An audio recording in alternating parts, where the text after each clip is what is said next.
पूरे अगर ये चैप्टर अगर ये पूर्ण मतलब नहीं होता ना, अगर ऐसा कुछ भी, ठीक है, तो समझ लो बायोलॉजी का वर्ल्ड बिल्कुल प्रोग्रेस नहीं कर पाए, क्योंकि जो इलेक्ट्रॉन माइक्रोस्कोप बना है ना, वो इसी कंसेप्ट पे ही बना है, मैटेरियल के कंसेप्ट, ठीक है। तो सब बहुत बड़ा रिवॉल्यूशन था फिजिक्स का, कि पूरे हमारे क्या कहते हैं इलेक्ट्रॉन माइक्रोस्कोप बनाने के लिए। अगर इलेक्ट्रॉन माइक्रोस्कोप नहीं बनता तो कितनी सारी चीजें होती जिसके हम लोग आज खोज नहीं कर पाए होते। कितने सारे जर्म्स होते हैं सब कीटाणु। तो हाँ, अब मैं क्या बता रहा था तुम लोग को, मैं ये बता रहा था कि इसका एक तो हो गया ग्राफ के पैटर्न से मैंने बता दिया, ठीक है। अब आता है इसका pattern by the help of the क्या कहते हैं, एक आता है Bragg's equation.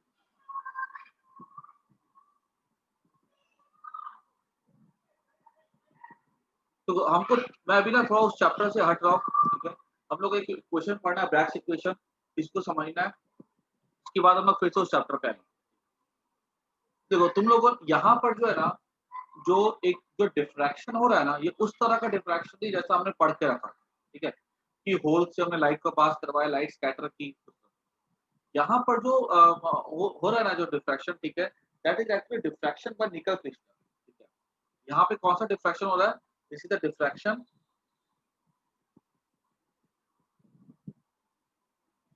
Bye nickel crystal.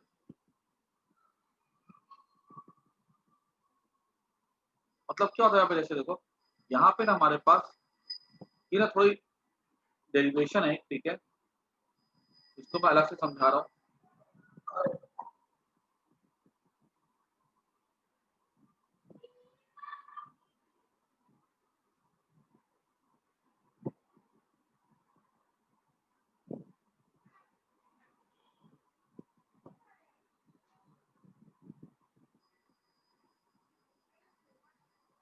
यहाँ पे ना ऐसे क्रिस्टल है, क्रिस्टल के एटम,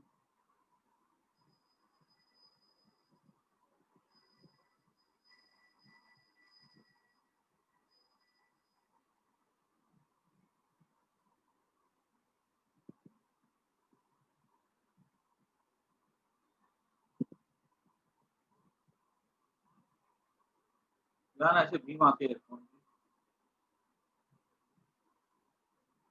और यहाँ से ऐसे आती है,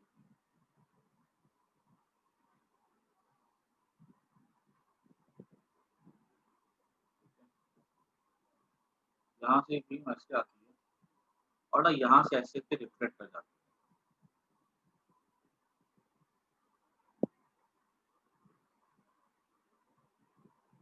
ठीक है। कितना कर लिए, पैरेलल आती है, पैरेलल चली जाती है।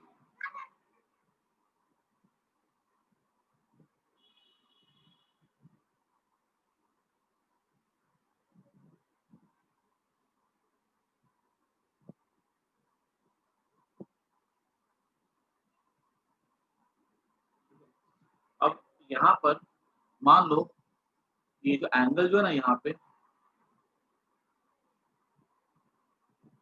ये एंगल मुझे दिया गया है थीटा, ये एंगल भी कितना हो जाएगा,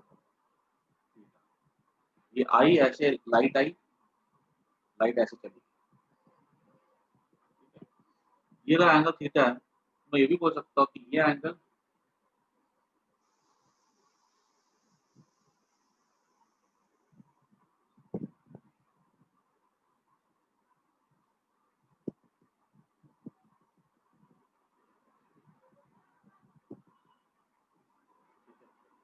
थीटा है 90 माइनस थीटा। क्लियरली तुम देख सकते हो ये दो वेव, ये वेव एक है, ठीक है, this is one wave, one, this is two, ठीक है। ये दोनों जाते जाकर के इंटरफेयर करते हैं, ठीक है। जब ये दोनों वेव जाकर के वन टू जाकर के इंटरफेयर करेंगे, तो ऑब्वियस सी बात है वन और टू वेव में कुछ पाथ डिफरेंस, वन की लेंथ छोटी है, टू की लेंथ बड़ी है।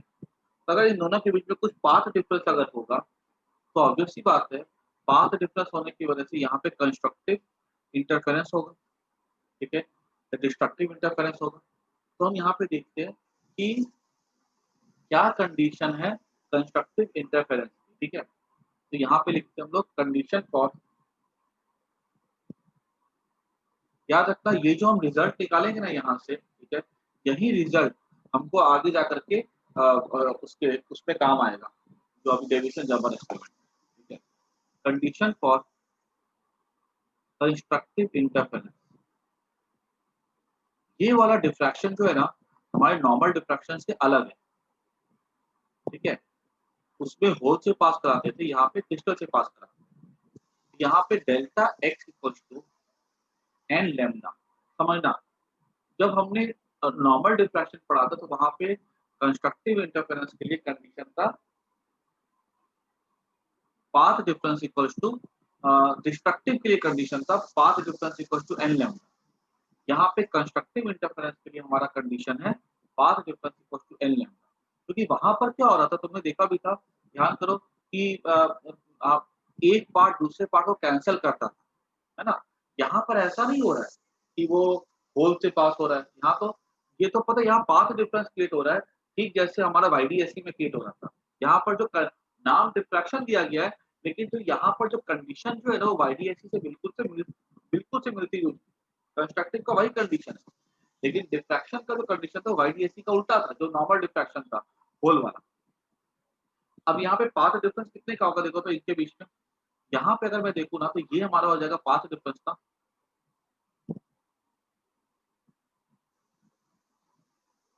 ए बी सी। पाथ डिफरेंस यहाँ पे क्या हो जाएगा, यहाँ पाथ डिफरेंस हो जाएगा हमारा ए बी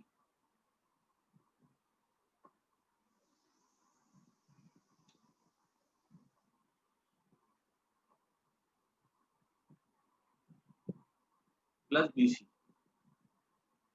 ठीक है। Path difference equal to A B plus B C, ठीक है, equal to L lambda. A B यहाँ पे क्या हो जाएगा देखो तो, यहाँ मैं बोल सकता हूँ कि ये, मुझे एक चीज यहाँ पे पता हो कि ये क्रिस्टल का गैप, ये जो है ना डिस्टेंस जी, ठीक है, this is called as diffraction grating, ठीक है। क्रिस्टल के दो लेयर के जो गैप होते हैं ना उसको हम लोग बी से इंडिकेट करते हैं, और इसकी जो वैल्यू होती है एंगस्ट्रॉम में होती है, 0.91 एंगस्ट्रॉम ऐसा कुछ होता है। तो यहाँ पर अगर मैं देखूँ ना तो ये क्या, मेरे को यहाँ पे क्लियरली बोल सकता हूँ कि cos थीटा, ये cos theta equals to base, base क्या है यहाँ पे A B upon hypotenuse, that is this implies that AB equals to D cos theta, ठीक है। AB क्या हो गया यहाँ पे डी cos थीटा हो गया, therefore ए BC भी वही हो जाएगा, तो 2 D cos theta equals to, एक मिनट cos, ये एंगल लिया ना, एक मिनट, यहाँ पे डी cos थीटा नहीं होगा, पे cos 91 थीटा होगा, नहीं ये देखो cos 91 theta equals to base upon hypotenuse, तो यहाँ पे D AB equals to D cos 91 theta,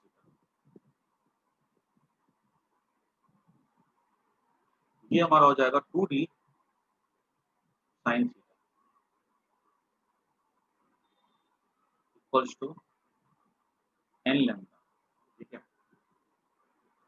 तो 2D sin थीटा किसके इक्वल हो गया, n लैम्डा के इक्वल हो गया, दिस इंप्लाइज दैट, ठीक है, for first right 2D sin theta equals to lambda, ठीक है। इस ये जो है ना एक्चुअली इस पे डायरेक्ट एक क्वेश्चन आ चुका हुआ है एआई ट्रिपल ई में, ठीक है, मेंस में आया हुआ है, ठीक है, पहले पहले मेंस के पहले एआई ट्रिपल हुआ कर रहा है, उस पे सवाल आया हुआ है। तो this is the condition for the, ठीक है। अब ये हमको समझ में आ गया अच्छे से, ये ब्रैकेट इक्वेशन क्या है, this is only called as the bracket equation. अब ये सीखने के बाद हम आगे बढ़ते हैं, इसको सबको नोट कर दो।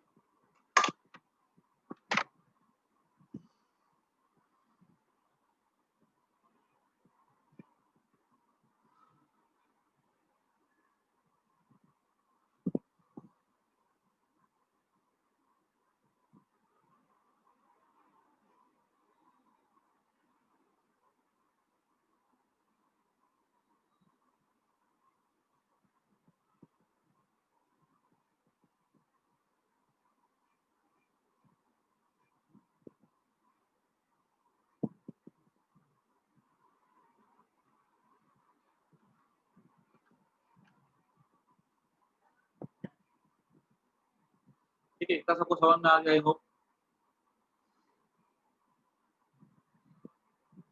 अब बढ़ते हैं आगे। आगे हम क्या देखेंगे कि जो लैम्डा होता है ना, ठीक है, अब लैम्डा को जब हमने ये हम वापस से कहाँ पे आ रहे हैं, our topic is Davisson Germer experiment and Germer.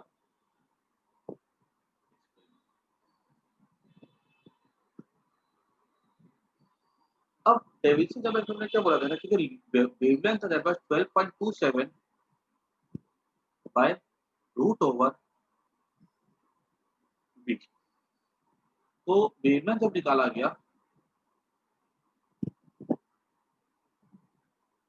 Voltage हमने कितना रखा, √54 रखा, ठीक है।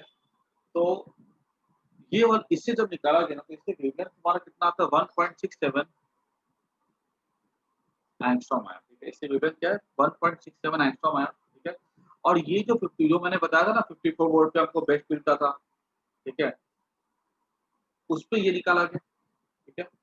और ये जो आया था वेवलेंथ, ये वाला समझ लो पार्टिकल थ्योरी पे आता ना, lambda equals to h by p ये था, और lambda equals to h by mv, ये पार्टिकल थ्योरी के बेसिस पे निकाला गया वेवलेंथ। जो निकाला था इसने क्या कहते हैं डी ब्रॉयस ने, उससे बोला h बाय p, p मतलब मोमेंटम, ये वाला फॉर्मूला लगता था वेव के लिए h बाय p, जो हमने देखा था फोटोइलेक्ट्रिक इफेक्ट में भी।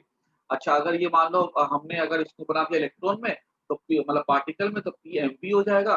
तो समवेयर ये जो रिलेशन है ना, ये पार्टिकल से मॉडिफाई करके निकाला है, ठीक है। अब आगे देखा गया लैम्डा इक्वल्स टू, अब ये वाला देखो, 2d sin theta equals to lambda, 2d 2d sin theta equals to lambda, ठीक है। इसमें अगर तुम देखो ना,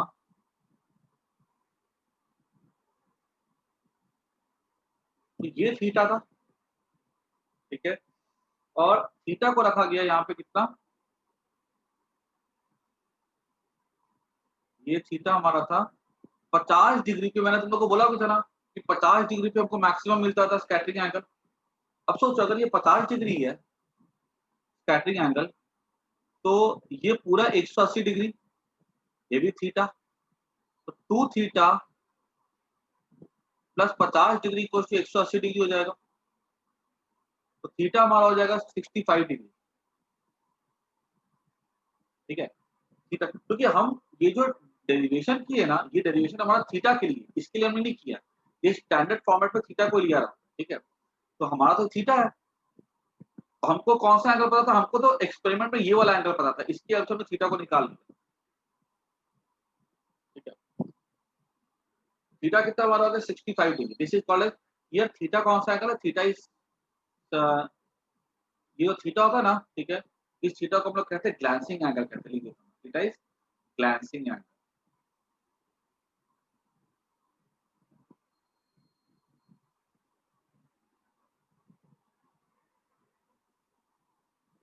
ठीक है। तो अब यहाँ से इससे हमने क्या किया, लैम्डा निकाला था 2 इंटू, अब मैंने क्या बताया था, जो निकल क्रिस्टल की जो जो गैप होती है ना, वो 0.91 एंगस्ट्रॉम की होती है, उसको नापा गया स्पेक्ट्रोस्कोपी से। हमको उससे मतलब नहीं है, जो मैंने तुमको बताया ना, ये वाला जो गैप है ना, ये वाला कितना होता है 0.91 एंगस्ट्रॉम निकल क्रिस्टल, और into sine theta, sine 65 degree. अब साइन 65 इंटू 2 इंटू 0.91, ठीक है, इसकी वैल्यू निकाली गई टेबल से, ठीक है। तो इसका जो वैल्यू निकाला गया ना, तुम निकालोगे ना खुद से भी करके देखोगे लॉग टेबल से इसको पुट करके, तो 1.65 एंगस्ट्रॉम। ये वाला जो है this is inspired by the wave theory, mainly by the wave theory, ना वेव थ्योरी रिफ्रैक्शन में हमने इस टाइप का पढ़ा था, अभी देखा।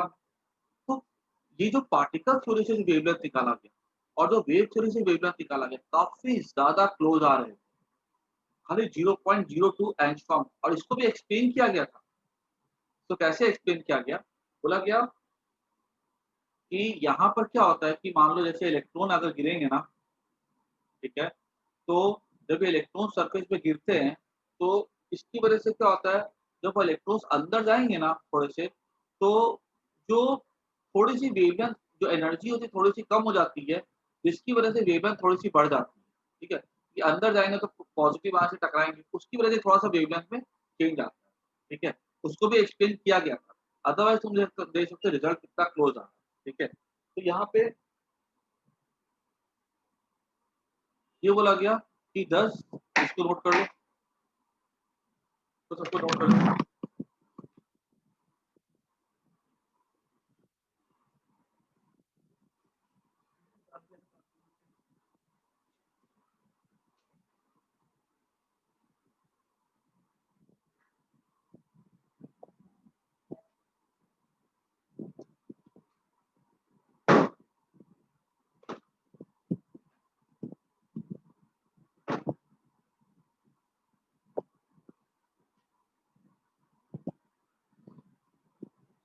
ठीक है, तो यहाँ से एक कंक्लूजन निकाला गया,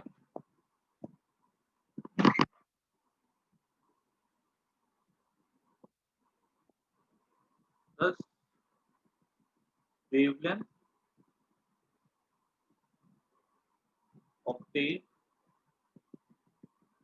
from de Broglie's hypothesis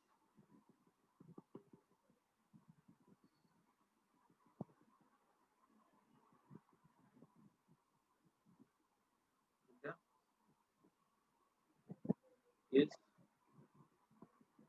in agreement with wavelength obtained from Bragg's equation.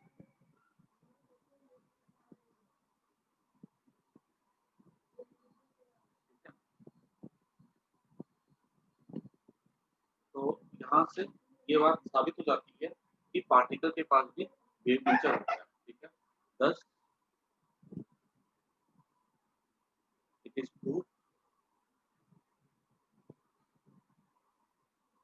that particle has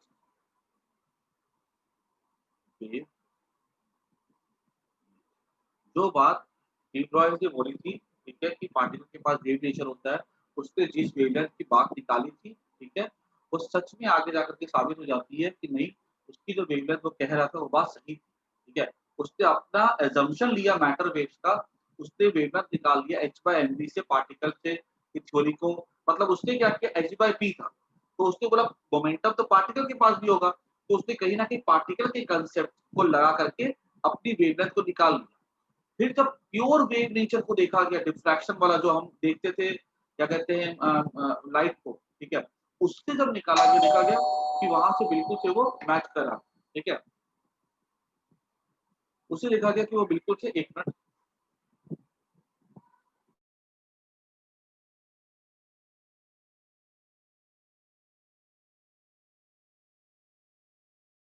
उससे ये इन्फर किया गया ना कि अब देखा गया प्रॉपर एनर्जी वाले से, रेडिएशन वाले से देखा गया कि दोनों से हमको रिजल्ट कैसा मिल रहा है, बिल्कुल सही मिल रहा है।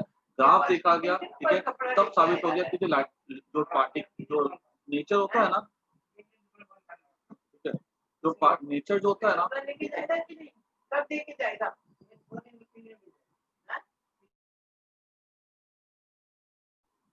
है, तो उससे ये साबित हो जाती है बात कि जो इसका जो नेचर होता है ना वो कैसा होता है, पार्टिकल्स का वेव नेचर। सेम एक्सपेरिमेंट किया गया था अल्फा पार्टिकल्स, बीटा पार्टिकल्स, ठीक है, उसके बाद न्यूट्रॉन्स, उन सब पे भी साबित हो गया। ठीक है, तो ये चैप्टर हमारा खत्म हो गया हुआ है। ठीक है, आगे के सारे चैप्टर छोटे छोटे चैप्टर्स है, ठीक है, फटाफट निपटते चले जाएंगे एंड इजी चैप्टर्स है। ठीक है, कल हम लोग ना इसके कुछ क्वेश्चंस भी ले लेंगे। ठीक है, तो मैं अभी क्लास एंड कर रहा हूँ। बाय।